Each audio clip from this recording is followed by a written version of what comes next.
नमस्कार। आज हम एक बेहद ही शांत, रहस्यमयी और गहरे आध्यात्मिक यात्रा पर निकलने वाले हैं। सीधे हिमालय की उन असीम ऊंचाइयों में जहां सदियों पुराने रहस्य आज भी गूंजते हैं। प्राचीन ग्रंथों में जिसे बद्री का आश्रम कहा गया है, आज उसी बद्रीनाथ धाम के रहस्यों को डिकोड किया जाएगा।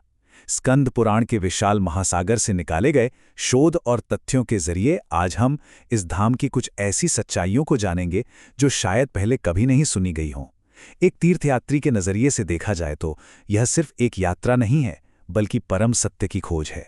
तो चलिए बिना किसी देरी के इस रहस्यमय गहराई से उतरते हैं। अब स्कंद पुराण के इस श्लोक को ही ले लीजिए, बहुने संति तीर्थानि। सुनने में तो ये महज कुछ शब्द लगते हैं, लेकिन इनका अर्थ बहुत ही गहरा है। ये साफ साफ कहता है कि स्वर्ग, पृथ्वी और पाताल यानी तीनों लोकों में अनेकों दिव्य तीर्थ मौजूद हैं, लेकिन बद्रीनाथ के समान कोई तीर्थ ना तो भूतकाल में कभी था और ना ही भविष्य में कभी होगा। ये कोई अतिशयोक्ति नहीं है, बल्कि हमारे प्राचीन ग्रंथों में इस स्थान के अद्वितीय ऊर्जा का एक बहुत बड़ा प्रमाण है। बद्रिकाश्रम की महिमा कितनी शक्तिशाली है, यह इस शानदार तुलना से और भी स्पष्ट हो जाता है। सोचिए जरा, एक तरफ अन्य पवित्र स्थानों पर शरीर को गला देने वाली कठोर तपस्या की जाती है, सालों साल तक व्रत रखे जाते हैं, और दूसरी तरफ है बद्रिकाश्रम की तीर्थयात्रा का केवल मन में स्मरण करना।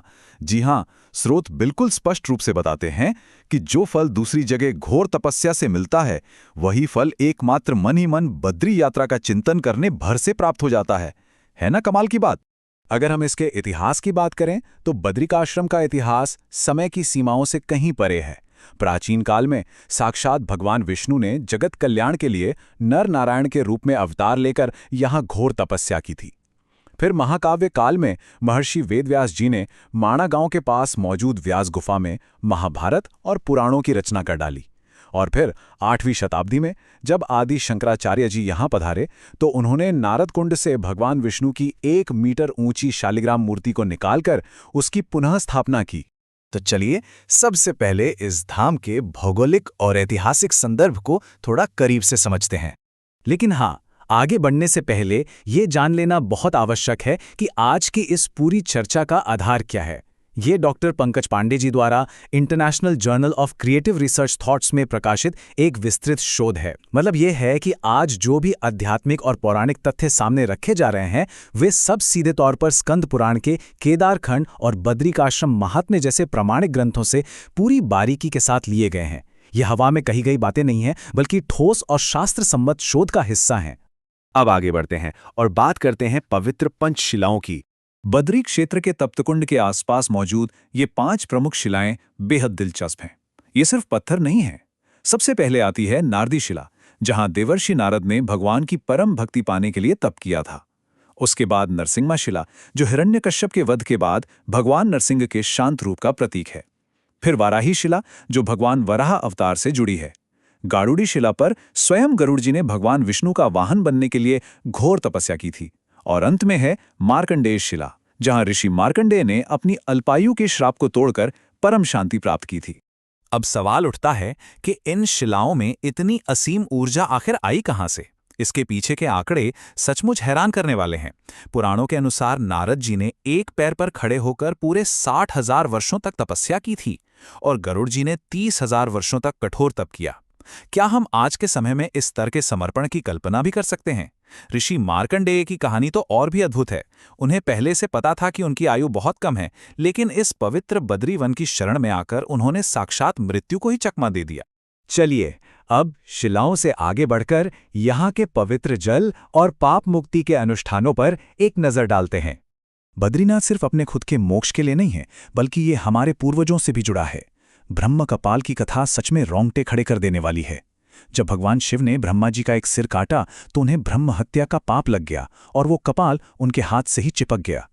लेकिन जैसे ही शिवजी बद्री क्षेत्र पहुंचे, वह कपाल उनके हाथ से अपने आप छूटकर गिर गया और शिवजी उस भारी श्राप से मुक्त हो गए।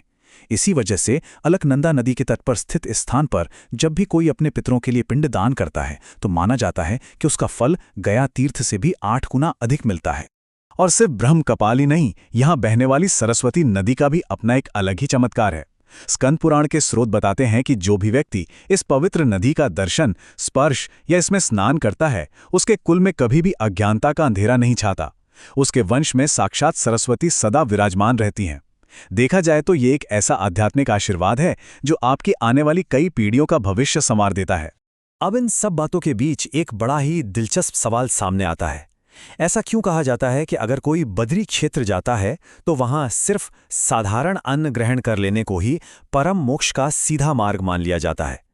आखिर वहां के भोजन में ऐसी क्या खास बात है?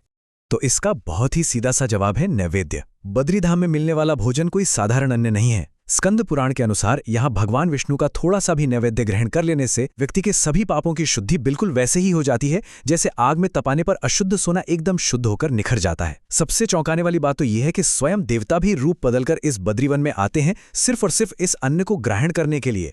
और इन सभी तीर्थों, अनुष्ठानों और तपस्याओं का एक ही अंतिम लक्ष्य है, परम मुक्ति यानी मोक्ष की प्राप्ति।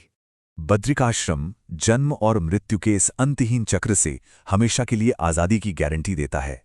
लेकिन यहाँ जो बात सबसे ज्यादा विस्मयकारी है वो है वसुधारा झरना। शोध स्रोतों के अनुसार ये झरना इतना ज्यादा पवित्र है कि इसकी बूंदें कभी किसी पापी व्यक्ति के ऊपर गिरती ही नहीं हैं, वो रास्ता बदलकर आगे निकल जाती हैं। और जैसा कि हमने शुरुआत में ही देखा था, यदि किसी कारणवश वहां शारीरिक रूप से जाना संभव ना भी हो तो केवल मानसिक रूप से इस यात्रा का सच्चा ध्यान करने मात्र से ही शाश्वत शांति मिल जाती है। एक और बात जो ध्यान देने वाली है वो ये कि ये स्थान कोई आज का बना हुआ नहीं है। बद्री क्षेत्र समय की सीमाओं से पूरी तरह मुक्त है। स्कंद पुराण हमें बताता है कि इस धाम को चारों युगों में अलग अलग नामों से जाना गया है।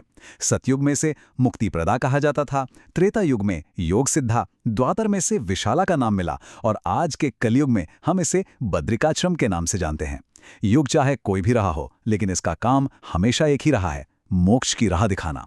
तो अब हम इस पूरी चर्चा के अंत में आ गए हैं।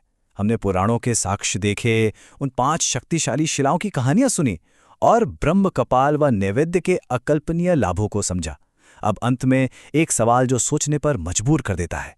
इतनी तेजी से भागती इस आधुनिक और तनाव भरी दुनिया में क्या बद्रिकाश्रम की ये अविनाशी आध्यात्मिक ऊर्जा आज भी हमारे लिए परम मुक्ति की कुंजी बन सकती है? इसी एक गहरे विचार के साथ आज की इस चर्चा को यहीं विराम देते हैं। उम्मीद है कि इन प्राचीन रहस्यों ने कुछ नया और गहरा सोचने की जिज्ञासा जरूर जगाई होगी। हमारे साथ जुड़ने के लिए बहुत बहुत धन्यवाद।